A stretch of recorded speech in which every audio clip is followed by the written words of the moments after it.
Permission was never something he sought before making contact. He simply presumed, yet I never resisted either. Not as his warm breath grazed my neck, not as his palm found its way under silk as though it had always belonged. The true error wasn't his touch, it was believing he initiated it. I guided him to that room. I allowed him to think the choice was his. By the time realization dawned, he was already ensnared. Dot enjoyed that. Then you know exactly what comes next. Hit that like button, smash subscribe, and stick around because what's coming next won't wait for permission before it claims you. What caught my attention first wasn't the man himself, nor his voice, it was his footsteps. They struck the aged. Wooden floor with ownership, deliberate, rhythmic, confident. Italian leather meeting polished grain. Zero hesitation, as if every step had been pre-approved by someone exactly like him. There I stood at the bedroom threshold, feet bare, draped in the gown I'd crafted personally. Cream silk, waist-hugging, long sleeves with pearl buttons cascading down my back like a timer counting down. This wasn't the dress his mother had chosen. That one remained untouched in the wardrobe, too flawless. This creation was mine, every stitch, every concealed detail beneath the left sleeve, measured and planned across months. Just like tonight, the door opened with his characteristic style, neither hurried nor hesitant. Controlled authority in motion. Towering frame, charcoal shirt, sleeves rolled to reveal a timepiece I knew ran 3 minutes ahead. No necktie, no wedding band, simply him. Caleb Vost, his gaze lingered on me precisely 2 seconds beyond intention. Then came that nod, treating me like another acquisition, another property deed, another purchase silence. You're conscious, he observed. I angled my head subtly. I wondered whether you'd appear. That earned the slightest flicker in his expression, a momentary surprise, easily overlooked. But I caught it. He entered, eyes briefly scanning the space. Always cataloging details, that was his nature. The hidden camera and the wall sconce blinked crimson once. He missed it. I didn't. His drink preparation was methodical. Bourbon, 2 measures, neat. I observed the tumbler, not from thirst, but to study his patterns. Measured, rehearsed, distant. He extended a manila folder, sealed with obsidian cord, the matrimonial contract. Your signature is required before we proceed. I didn't react. Didn't reach forward. Instead, I opened the bedside drawer and produced an identical folder already executed. Dated 72 hours before yours, I said quietly. His jaw tensed. He examined the pages, matching clauses, identical typography, my signature at the bottom, time-stamped, witnessed, sealed, bulletproof. Silence flooded the room like morning mist. I hadn't anticipated this level of efficiency, I added, almost to myself. Though not entirely. He placed the folder down carefully. You executed this before the ceremony? A simple nod. Before receiving your copy? His eyes narrowed. Explain. Because I preferred choosing this path rather than merely accepting it. Neither moved for several heartbeats. Then, reclaiming his composure, he stepped closer, 2 calculated paces. You understand tonight's purpose? I held my ground, maintained eye contact. Absolutely, but I also understand what it isn't. Which is a victory. He studied me intently. I felt the dynamic beginning to shift. Subtle, not yet dramatic, but sufficient. Enough to introduce uncertainty about who exactly stood before him, the untouched bride or something altogether different. I bent to retrieve the comb from the floor, the one I deliberately dropped earlier, positioned precisely where it would create just enough sound. He remained still, but I noticed his hand twitch, watching me. Not the comb. Me dot rising slowly, I moved past him, close enough for my dress to brush his leg. close enough for him to detect the faint jasmine I'd applied. Behind my ear, the same fragrance he associated with his deceased wife.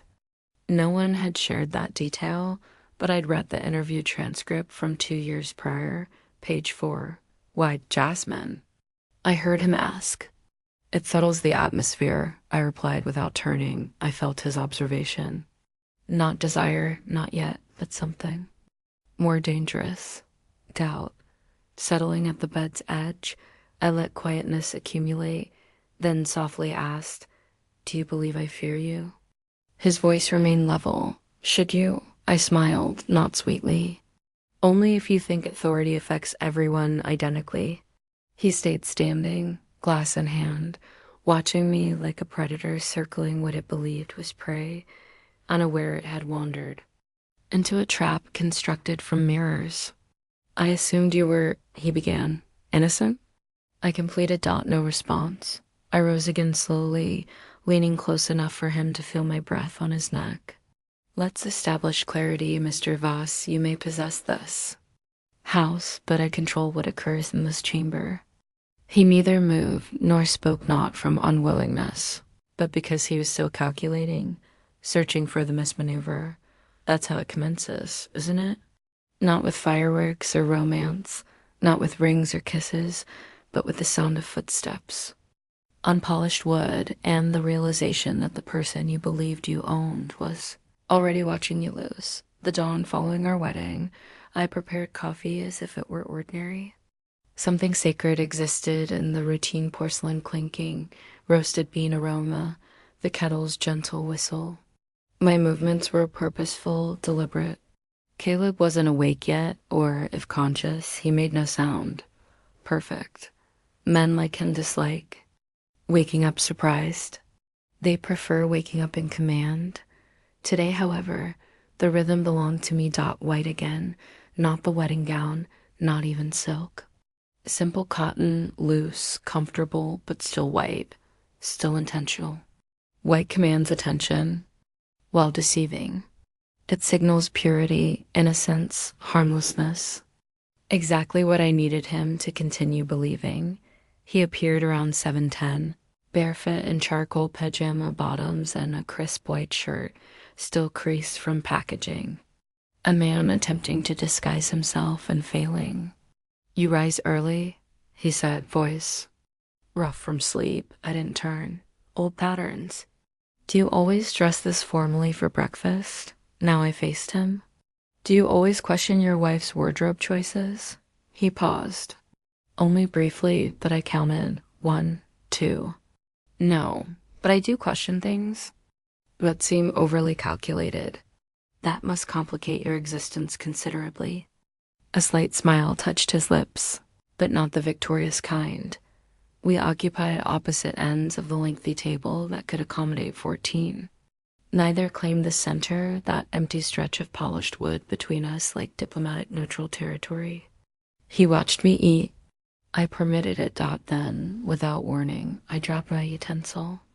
It clattered against the tile. Sharp, deliberate, unmistakable. I bent to retrieve it, allowing my hair to fall forward, my dress to shift subtly, revealing my shoulders' curve. Subtle, almost accidental. Almost. I caught his gaze when I straightened. Clumsy, I said softly. That was calculated, he replied. Ah, so you noticed. Excellent. Later, I wandered into his office ostensibly by accident. In reality, by design, he was absent. The door had been unlocked. I'd anticipated that detail too. My movements were swift, nothing invasive. Just a casual stroll past the shelves. A glance at the digital lock on his filing cabinet. 3 digits. Fingerprint smudges on the 4, 6, and 9. Fascinating. I turned toward the window, letting my reflection appear in the glass just as approaching footsteps announced his return. I remained motionless, let him discover me. You're in the incorrect room, Caleb's voice said behind me. I turned slowly, blinking as if startled. Am I? I saw the door ajar. I didn't intend to intrude. He didn't believe me. I didn't care. Now he was examining my face, the way someone examines a puzzle for the missing piece. "You're different this morning," he said. "Am I permitted to be?" "Yesterday, you were quieter. Today, you're more ... certain of yourself." The silence cracked momentarily. I moved past him to leave, lightly brushing his arm as I passed, enough to feel the tension in his muscles, the question forming behind his silence. "What do you want, Lily?" I stopped in the corridor, didn't turn. "What do you want, Mr. Voss?" He didn't answer. He never did when the question carried weight. That evening, I sat on the balcony overlooking the garden. Night air carried scents of cedar and damp leaves. Somewhere in the darkness, wind chimes stirred glass against glass, melody. Without pattern, Caleb joined me silently. No shoes, his presence pressing against the quiet like a thumb against silk. "You don't fear me," he said. "Should I?" He gazed into the garden. His voice came softer this time. "Most do." "That sounds isolating. It's practical." "No, practical is securing your office door." That made him turn. I didn't flinch. He stepped forward once, having the distance between us. "What are you attempting to accomplish?" "Observe. You're studying me. You make it simple." I rose from my chair and walked past him again, identical to earlier, deliberate, smooth, silent. This time he reached out just enough to graze my wrists, stopped, waited. He said nothing. "Neither." Did I dot then? I turned my hand, letting his fingertips slide across my palm. Not affection, not surrender, a calculated pause. Then I withdrew. "Good night, Mr. Voss." "Lily." I looked over my shoulder. "Yes?" "You're not what I expected." I smiled, slow and quiet. "That's the objective." The first time I encountered Caleb Voss, he didn't notice me. It was a gallery auction on a rain-soaked Thursday. Manhattan was slick with puddles and excessive umbrellas. The city grinding in its usual quiet brutality. I wore obsidian. I carried canapes. I wasn't on any guest. Registry dot he entered alone. No entourage, no coat, hair slightly damp, sharp-edged and moving like time itself.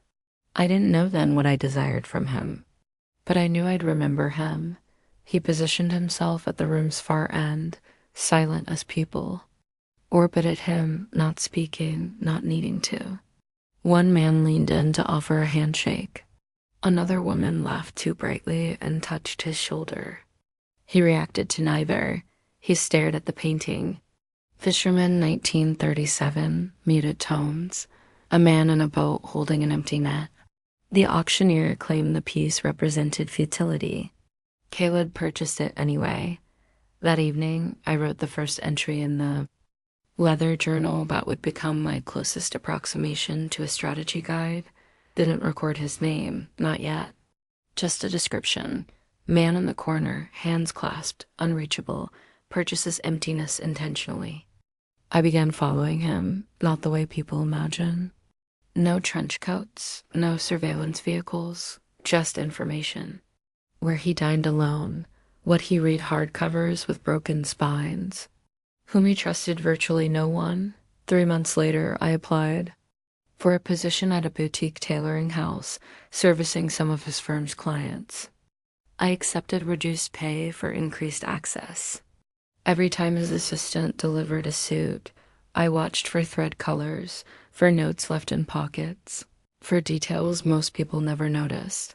Then came the headline: Caleb Voss terminates engagement with Virginia Hale. Ties to Hale Holdings severed. It wasn't public scandal. It was corporate. It told me what I needed to know. He didn't flee from conflict. He orchestrated it. That night I wrote, "He doesn't burn bridges. He constructs the explosives himself." My mother discovered the notebook once. She asked without asking, "Is this about revenge?" I said no, it wasn't. Revenge implies injury. What I felt wasn't pain. It was clarity. I had witnessed too many women like her radiant, Gifted, used, left with their youth gone and their silence intact. My mother was beautiful, too trusting, too still. She once told me, love is something you fall into. I never wanted to fall. I wanted to land. A year passed, then two. I learned his rhythms like a language. Every July, he disappeared to a house in upstate New York. Every January, he dismissed someone. Always with cause, always clean. He donated anonymously to a domestic violence shelter. He fired a board member who mocked a waitress. He wasn't cruel. He was precise, and I began to see the outline of something else beneath the man of fault line. 3. Years after the auction, his company's former CFO was indicted. I used that moment, just enough of a crack in his circle, to approach a mid-level contact with a proposal. Discreet bridal design work for a client who might want something private. It was bait. He took it. 1 month later, I received the email. Interested in a non-disclosure bound design project? No press, no fittings, high compensation. Sender, H. Sloan, Executive Liaison. Recipient, me. Attached, address of Voss Tower. I said yes. The contract was genuine. The money was real. But what mattered wasn't the check. It was the room I entered when I delivered the initial sketches. He wasn't supposed to be there, but he was. And just like at the gallery, he saw everything this time, including me. You're the one who sent this? He asked, lifting the folder. I nodded. You don't look like a designer, he said. You don't look like someone who needs one. We didn't smile, but something moved in the room, just enough to make the air stretch. Finn, I left without shaking his hand. 3 weeks later, the proposal came unorthodox. Mutually beneficial, confidential. A marriage offer between a man who trusted no one and a woman he thought he'd just met. Back in the present, I sit alone, in the study of the house where we are now legally bound. The fireplace flickers. Wind outside taps the windows with skeletal fingers. The house feels like it's holding its breath. I open the notebook again. I still haven't written his name, just the lines. He's beginning to suspect not what I am, but that I am something. The game begins now, and I'm not here to win love. I am here to ensure I never have to ask for it. Rain tapped the windows that night like fingers too polite to knock. The dining room was dark, except for one overhead pendant casting long shadows. Across the table, Caleb sat at the far end reviewing a contract. His face blank, the kind of blank that takes years to perfect. He hadn't spoken much since yesterday. I didn't need him to. The silence was saying plenty. I brought in 2 mugs of tea. Not wine, not coffee. Just black tea, strong and unflavored. The kind that leaves aftertaste questions. You didn't have to, he said, not looking up. You didn't ask me to, I replied. He glanced at me then, as if hearing something underneath the words. Good dot. We sat across from each other, a replay of the morning before. Same table, same distance. Only now I lean forward slightly more than usual, letting him feel it, not desire pressure. You always read contracts during dinner? I asked. He turned a page. It's easier to digest than conversation. No offense, he added flatly, none taken. You're not the first man who prefers ink over intimacy. That made him pause. Just slightly, just enough. I saw it. You're different from what I expected, he said. Good. Expectation is the first form of laziness. The tea cooled, the air didn't. Somewhere between the next question and the third sip, I stood. I walked around the table, slowly, not seductively, methodically. I stopped next to him, not touching, just close enough to be counted. Look at me. He did. Not instantly, not obediently, but eventually. And when he did, I saw the same man I saw 3 years ago in that gallery composed, sharp, entirely alone dot, so I kissed him. Not with affection, not with flirtation, not even curiosity. It was surgical. 3 seconds. Just enough pressure, just enough breath. A controlled collision. Not lips to lips, but strategy to instinct. Then I pulled back. He didn't move, didn't blink. I smiled. Now you're wondering what that meant? What did it mean? He asked. It means, I've already counted how many ways you're trying not to touch me. That time his breath changed just slightly. I walked away back to my side of the table, sat, sipped. He stared. Was that a game? He asked. No, I said. That was a statement. And what was the message? I looked at him across the flickering table light. That if I ever decide to take you apart, I won't need to raise my voice. He stood then slowly. His chair scraped the floor like a warning. He walked toward me, not fast, not threatening, but direct that my pulse didn't change. But I let my hand tremble as I lifted the tea slightly, just enough for him to notice, to think I was nervous, fragile, overwhelmed. You're not afraid, he said. I never said I was, but you want me to think you are. I smiled. Just one corner of my mouth? No, I want you to wonder if I am. That was the moment it shifted. He knew something was off, but he didn't know where the imbalance lived. Was it in the kiss, the silence, the way I never quite looked away when he tried to intimidate me? That's the worst kind of uncertainty. The kind that makes a man like Caleb ask questions instead of give orders. He turned and left the room without another word. But I knew what he would do next. He would replay the kiss over and over, not for the pleasure, but for the failure to categorize it. Later that night, I stood at the hallway mirror, brushing my hair, counting to 60 slowly as I watched the reflection behind me empty. At second 37, I heard his footsteps. He didn't pause this time. He walked past silently, but I felt the weight of his stare burn across my back. When I returned to the bedroom, a note lay on the nightstand.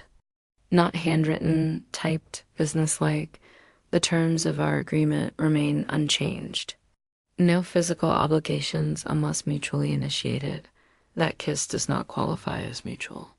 I smiled as I folded the paper because he was wrong. That kiss qualified.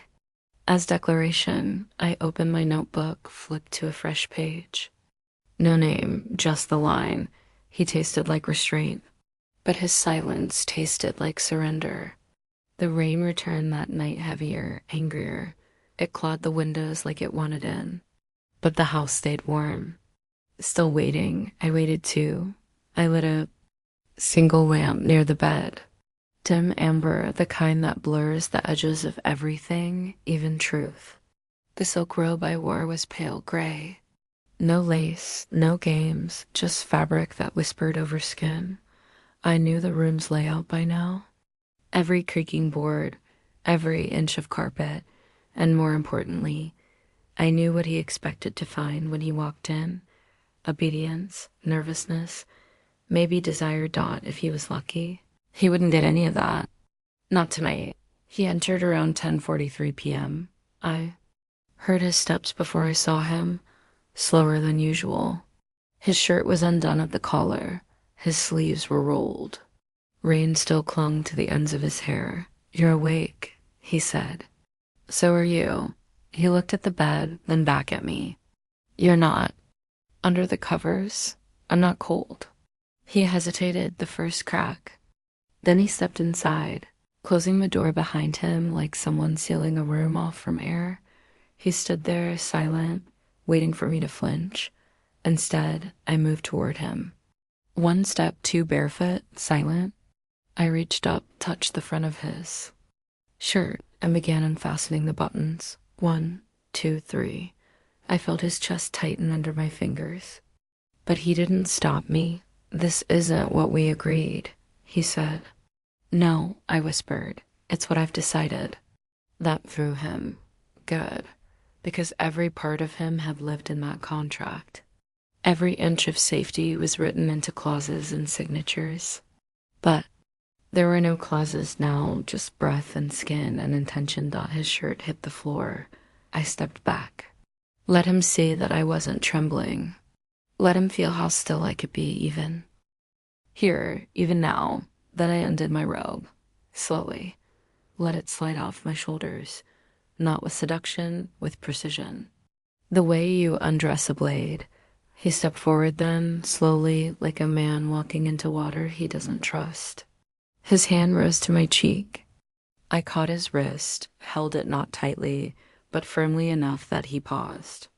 This only happens, I said, if you understand that I'm not something to be taken. Then what are you? He asked, voice low. A line, I said, and you're about to cross it.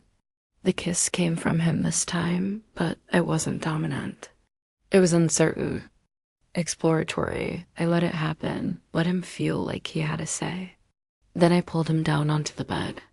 Not harshly, not gently, just inevitably. There was no music, no whispers of love, no fake gasps, just breath, flesh, movement. Each motion deliberate, each touch a test. And every time he thought he had rhythm, I changed it. Every time he reached for control, I shifted my weight, my hands, my mouth, and took it back. He realized it halfway through that he wasn't leading, that I wasn't following, that all of this was a sequence I'd chosen long before he walked into the room. And when he tensed, uncertain, trying to find footing, I leaned in and whispered, "Still think you're claiming me?" He didn't answer because he couldn't. After he lay still, chest rising unevenly, hands at his sides, head turned toward me, but eyes unfocused. I rose from the bed, pulled my robe back on, walked to the mirror, adjusted my hair. "You're quiet," I said. He sat up slowly. "You planned this? Of course. Why?" I turned, looked him dead in the eyes.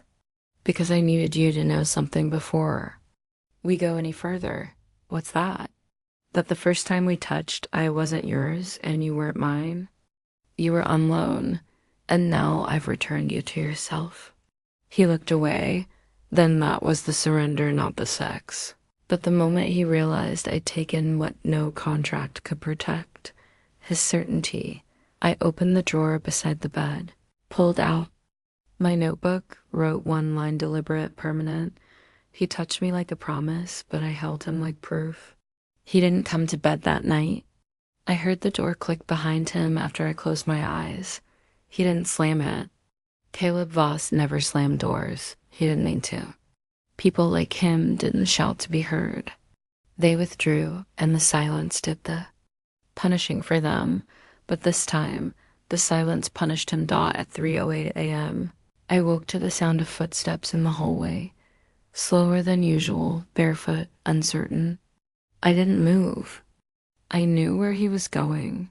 There were only two things I had ever left visible in the entire house: my dress form and the drawer. I hadn't locked out. He found the notebook before dawn.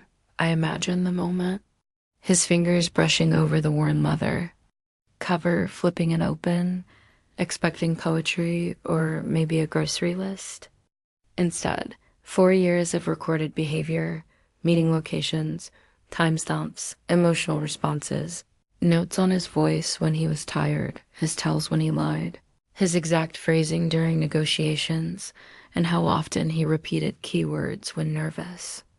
Never knew he had tells, but I did dot at 6:42 a.m. he entered the bedroom.